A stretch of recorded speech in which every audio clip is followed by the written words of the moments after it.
disebutkan yang hidup di zamannya Syekh Abu Bakar bin Salim tidak ada yang dihisap oleh Allah Subhanahu wa taala. Kenapa tidak dihisap? Karena di zaman beliau tidak ada fitnah. Semua ahli ibadah, semua ahli ridha kepada ketentuan Allah, semua ahli sujud, semua ahli tawakal kepada Allah Subhanahu wa taala. Makanya mereka tidak dihisap oleh Allah. Dan siapa yang menjadikan mereka sampai tidak dihisap? Imam besar yang setiap malamnya beribadah kepada Allah, sampai dijuluki Fakhrul Wujud karena 40 tahun wudhu sholat isya dipakai buat sholat subuh. Kita jangankan 40 tahun, belum tentu satu hari kita pakai wudhu isya buat sholat subuh. Berarti tandanya apa?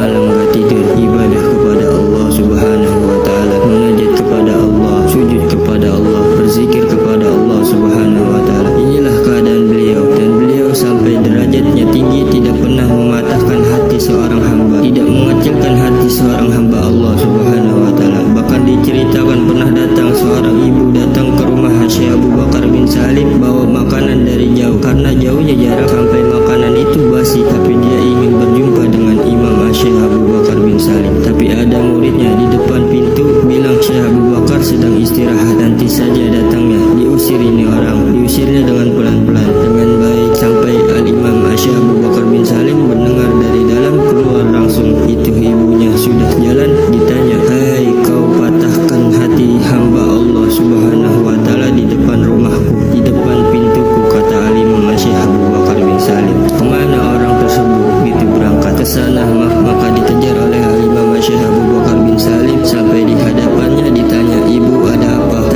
Saya dari jauh-jauh cuma mau kasih hadiah karena engkau selalu memberikan kami hadiah." Al-Imam Syekh Abu Bakar bin Salim ini setiap hari membuat 1000 roti dari dapurnya, dibagikan untuk seluruh masyarakatnya. Akhirnya apa? "Oh, ini buat saya," kata Imam Syekh Abu Bakar bin Salim dalam keadaan basi. Itu makanan tapi dimakan oleh Syekh Abu Bakar bin Salim. Terima kasih banyak.